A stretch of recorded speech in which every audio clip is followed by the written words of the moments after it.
Hello সবাইকে, আসসালামু আলাইকুম। ওয়েলকাম করছি আমার ব্লগ পেজ শেজাফস লাইফস্টাইলে। অনেকদিন আপনাদের সাথে কোনো ধরনের ব্লগ ভিডিও শেয়ার করা হয় না, মাঝখানে অনেকটা বড় গ্যাপ হয়ে গেছে। তো আজকে ভাবলাম যে আজকে যেহেতু বের হচ্ছি, একটা ভিডিও আপনাদের সাথে শেয়ার করি। তো আমরা মূলত যাচ্ছিলাম চট্টগ্রামে, মাসব্যাপী শুরু হয়ে গেছে ফুল উৎসব, সেখানেই।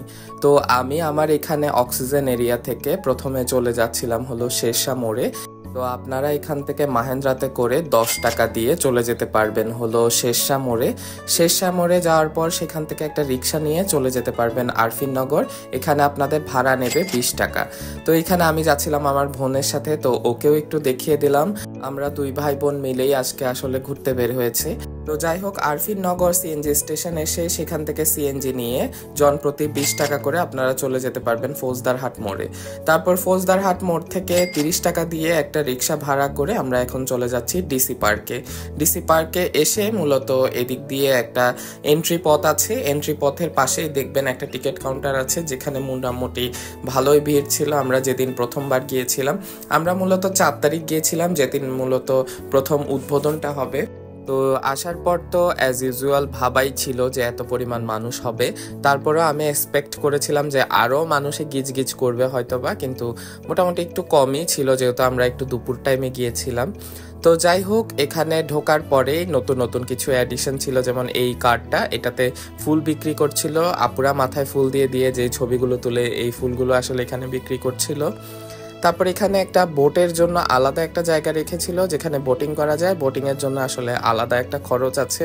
এই খরচের লিস্ট আমি অ্যাড করে দিব, এখান থেকে আপনারা দেখে নিতে পারবেন কত টাকা দিয়ে বোটিং করা যায়। এটা গতবারও ছিল, এইবারও মূলত সুন্দর করে একটা বোটের জন্য আলাদাভাবে একটা জায়গা করে রেখেছে, যেটা দেখে খুবই ভালো লাগছিল। তো যাই হোক, এখন যাই মূলত ভেতরের দিকে। ভেতরের দিকে যাওয়ার সময় এখানে একটা ফটো বুথ করা আছে। ফটো বুথের মধ্যে আসলে আপনি ছবি তুলতে পারবেন কিনা আমার সন্দেহ, যদি ঠেলা ধাক্কি করে গিয়ে ছবি তুলতে পারেন তাহলেই বোধহয় সাকসেস হবেন। তো যাই হোক, এখানে সুন্দরভাবে একটা এন্ট্রি ওয়ে সাজানো ছিল, যেটা দেখতে এত পরিমাণ সুন্দর লাগছিল আমার কাছে। এটা গতবারে ফুল উৎসবে আসলে ছিল না, এটা আসলে নতুন অ্যাড করা হয়েছে যা বুঝলাম।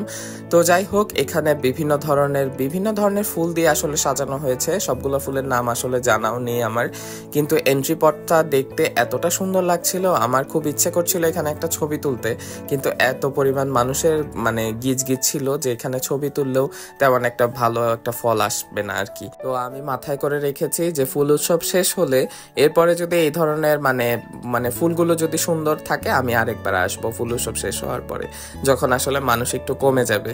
তো যাই হোক, আমি এখানে হাঁটতে হাঁটতে চলে গেলাম ভেতরের এন্ট্রেন্সের দিকে। এখানে এসে দেখলাম যে ওই দিন কনসার্ট হচ্ছিল, খুব ভালোভাবে মানুষ ওখানে বসে কনসার্ট শুনছিল। কিন্তু আমি তো কনসার্ট শুনতে আসি নাই, আমি আসছি ভিডিও করতে, আশেপাশে সবকিছু ঘুরে ঘুরে দেখতে। তো এখানে দেখলাম যে খেজুর গাছের থেকে রস পড়তেছে, সেটার একটা সুন্দরভাবে ওরা ডেকোরেশন করে রেখেছে, প্লাস রসটাও পড়তেছে, খুব সুন্দর লাগছিল দেখতে। পাশাপাশি এখানে অনেক ধরনের ফটো বুথ, ছবি তোলার জন্য খুব সুন্দর সুন্দর জায়গা তারা ডেকোরেশন করে রেখেছে আর কি। মেইনলি এখানে মানুষ যাচ্ছিল মূলত ছবি তুলতেই, যেটা দেখে বুঝলাম। আর আমরা দুই ভাই বোন তো ঘুরে ঘুরে সবকিছুই দেখছিলাম। তো আমার ঘোরাঘুরির সবচাইতে ফেভারিট সঙ্গী হলো আমার ছোট বোন, কারণ ও আমাকে ছবি টবি তুলে দেয়। বন্ধুদেরকে তো কিল গুতা দিয়ে ছবি তোলাইতে হয়, কিন্তু ওকে কোনো কিছু বলা ছাড়া, ঘুষ টুস দেওয়া ছাড়া ও সুন্দর করে ছবি টবি তুলে দেয়, যেটা ভালো লাগে। তো এখানে যে কত রকমের ফুল ছিল, কয়টা দেখবো। এখানে একটা দেখলাম যে আমার সবচাইতে ফেভারিট যে ফুলটা সানফ্লাওয়ার, সেটারই ছোট্ট একটা ভার্সন। তারপরে বাগান বিলাসের একটা বড় একটা জায়গা, এখানে ছোট্ট বুড়ি ছবি তুলছিল, বাবা তার ছবি তুলে দিচ্ছিল, তো এটা একটা ক্যাপচার করলাম। আমার বোনেরও বাগান বিলাস অনেক পছন্দ। কত শত শত ফুল দিয়ে আসলে এই ফুল উৎসবটা সাজানো তার বলার বাইরে। যেমন এই ফুলটার নাম আমি জানতামই না, তো এখানে গিয়ে আসলে দেখলাম। তারপর গাঁদা ফুল তো এই শীতকালে অনেক বেশি পরিমাণে আসলে ফোটে। বিভিন্ন ধরনের ফুল দিয়ে আসলে সাজানো হচ্ছিল, যতই বলবো ততই আসলে কম হচ্ছিল। যেমন এখানে এই ফুলটার ভ্যারিয়েশন এত পরিমাণ সুন্দর ছিল, বিভিন্ন কালারের আসলে ফুটে রয়েছিল। আরেকটা জিনিস যেটা যে দেখে ভালো লাগলো, যে একটা গাছের মধ্যে 2 কালারের ফুল, যেটা আরো বেশি মনোমুগ্ধ করে আর কি।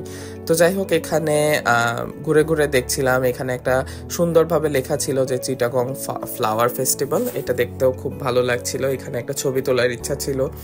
কিন্তু যাই হোক, যেটা সবসময় বলছি যে মানুষের কারণে এত বেশি একটা ছবি টবি তোলা সম্ভব হয় না আসলে। আপনারা ঘুরে ঘুরে দেখতে পারবেন খুব সুন্দর করে। আচ্ছা, এখানে একটা জিনিস আমি বলতে মিস করে গেছি। অনেকে হয়তো বা এটা নিয়ে প্রশ্ন করবেন যে এত কিছু বললেন, আপনারা ফুল উৎসবের টিকিটের মূল্য কত সেটাই তো বললেন না। তো যাই হোক, এখন বলে দিই, টিকিটের মূল্য হলো 50 টাকা করে। বাচ্চাদের টিকিট আছে কিনা সেটা আমার জানা নেই, কারণ আমাদের সাথে কোনো রকম বাচ্চা ছিল না। আপনারা এটা একটু দেখে নেবেন। তবে প্রাপ্তবয়স্ক যারা আছে সবার টিকিটের মূল্য ছিল 50 টাকা করে। আমি ওখানে গিয়ে অনেককে এমন পেয়েছি যে তারা ভেবেছিল যে এন্ট্রি ফ্রি। তো তারা বলছিল যে, মানে চট্টগ্রামের ভাষায় বলছিল আর কি, যে আরা তো বাইক বেঁধে ফ্রি আনা। তো যাই হোক, ফ্রি কোনো কিছুই নাই, এখানে ঢুকতে হলে আপনাকে 50 টাকা গুনতে হবে। তো যাই হোক, এখানে ঘোরাঘুরি করে দেখতে দেখতে এখন আমরা একটু যাচ্ছিলাম ফুড কোর্টের দিকে। ফুড কোর্টগুলো আমরা যেহেতু দুপুরের পরপর গিয়েছিলাম, তেমন একটা বেশি আসলে খোলা হয়নি। তারপরেও যা টুকটাক পেয়েছি তাই ঘুরে ঘুরে দেখছিলাম। এখানে একটা সুন্দর একটা স্টল হয়েছে, যেটা নাম ছিল পুকি স্টল। এটাতে গেলে আপনারা এই যে ওকে দেখতে পারবেন। ওকে যেন কি বলে, আমি নামটা আসলে ভুলে গেছি। বাচ্চারা যে ওর সাথে কি পরিমাণ দুষ্টামি করছিল তা আর বলার বাইরে। বাচ্চাদের জন্য এই এরিয়াটা অনেক বেশি পরিমাণে সুন্দর। এখানে ছবি তোলার জন্য ফটো বুথের মতো করে রেখেছিল, ট্রেন সিস্টেম। তারপর এখানে ফুচকার, চায়ের অনেক ধরনের আসলে স্টল আছে। আমরা মূলত ফুচকা খেতে চেয়েছিলাম, সেই জন্যই মূলত ঘোরাঘুরি করছিলাম। ছোট বাচ্চাদের জন্য মূলত এই এরিয়াটা খুবই ভালো লাগছিল দেখতে। বিভিন্ন ধরনের রাইড ছিল, যেমন এই ট্রেনটা ছিল, ট্রেনের মধ্যে ছোট ছোট বাচ্চারা তাদের অভিভাবক নিয়ে বসেছিল। তারপর এখানে একটা দেখলাম মালাই চায়ের মানে একটা স্টল। এখানে দাঁড়িয়ে তো একদম স্ক্যামে দেখলাম, সরাসরি স্ক্যাম যেভাবে হয় আর কি। সবাই বলছিল যে কিরে, তুমি তো পাউডার দুধের চা বানিয়ে দিচ্ছ কিন্তু লিখে রাখছো মালাই দুধের চা। তো যাই হোক, আমরা এখানে চাটা খাই নাই, আমরা এখানে রাইডগুলো দেখছিলাম। বাচ্চাদের জন্য কি সুন্দর সুন্দর রাইড, প্লাস বড়দের জন্য একটা নাগরদোলা ছিল। এটা দেখতে খুবই ফ্যাসিনেটিং লাগলো। আমার খুব ভয় লাগে আসলে এটাতে উঠতে, তাই আমরা কোনোটা মানে উঠি নাই। আমার বোনকেও আমি বলেছিলাম যে নাগরদোলায় উঠবে কিনা, কিন্তু সেও ভয়ে বলছে যে না ভাইয়া উঠবো না। তো যাই হোক, এগুলো দেখা দেখি করে আমরা আরেকবার একটু আসলাম ফুল দেখতে, শেষবারের মতো। এখানে বিভিন্ন ধরনের কসমস ফুল, এই ফুলটা আমার খুবই প্রিয়। এইটার কালারটা দেখলে এত পরিমাণ সুন্দর লাগে, বিশেষ করে হালকা গোলাপি একটা কালার পাওয়া যায়, যেটা আমার খুবই পছন্দ। এখানে আমি একটা নতুন ফুল দেখলাম, এটার নাম হলো নস্টাটিয়াম। খুবই সুন্দর দেখতে আর একদম ভাইব্রেন্ট একটা কালার, ভাইব্রেন্ট অরেঞ্জ একটা কালার। এই ফুলটা আমার এত বেশি পছন্দ হয়েছে, আমি এটা চারা খুঁজছিলাম যে কিনতে পাওয়া যাবে কিনা, কিন্তু দেখলাম যে না, এখানে সেল করছে না। হয়তো বা ফুল উৎসবের পরে সেল করবে, তখন আমি গিয়ে হয়তো বা এটাকে নিয়ে আসবো। তো যাওয়ার সময় এখানে আমরা আরেকটা জিনিস আবিষ্কার করলাম, সেটা হলো ভাসমান ফুলের বাগান। এখানে ভেতরে আমার এতটা যাওয়ার ইচ্ছে হয়নি। এখানে যেতে হলে আপনার টিকিট নিতে হবে 40 টাকা দিয়ে। তবে আমার যেটা মনে হয়েছে যে ভেতরে বাইরে যা যা ফুল দেখলাম তা দিয়েই শুধুমাত্র ডেকোরেশন করা, তাই আমার একটা তেমন ভালো লাগেনি। তবে আপনারা যেতে পারেন ছবি তোলার জন্য। তো আমরা এখানে স্টলের দিকে চলে আসলাম। স্টল যেহেতু আমরা প্রথমবার গিয়েছিলাম, তো এখানে তেমন একটা স্টল আসলে বসেনি, সবগুলো রেডি করছিল। আর স্টলগুলোতে তেমন একটা ভালো জিনিসও আমার চোখে পড়েনি। হয়তোবা মেয়েদের অনেক জিনিসপত্র পাওয়া যাবে, আপনারা গেলে হয়তোবা চেক আউট করতে পারেন। তো যাই হোক, এখানে স্টলে একটু ঘোরাঘুরি করার পর আমরা চলে আসলাম পাশের একটা নার্সারিতে। এই জিনিসটা দেখে একটু ভালো লাগছিল। তবে এখানেও একটা জিনিস যেটা দেখলাম, যে গাছের দামগুলো ছিল প্রচুর। আমি একটা গোলাপ গাছের দাম করেছিলাম, আমাকে বললো 250 টাকা, যেটা আমার মনে হয়েছে যে একদম দ্বিগুণ একটা দাম। তো যাই হোক, এখানে এখন চলে যাওয়ার পালা। আমরা চলে যাচ্ছিলাম মূলত সন্ধ্যার দিকে। সন্ধ্যার লাইটিংটা খুবই সুন্দর লাগে দেখতে। আপনারা যদি লাইটিংটা দেখতে চান অবশ্যই সন্ধ্যা পর্যন্ত ওয়েট করবেন।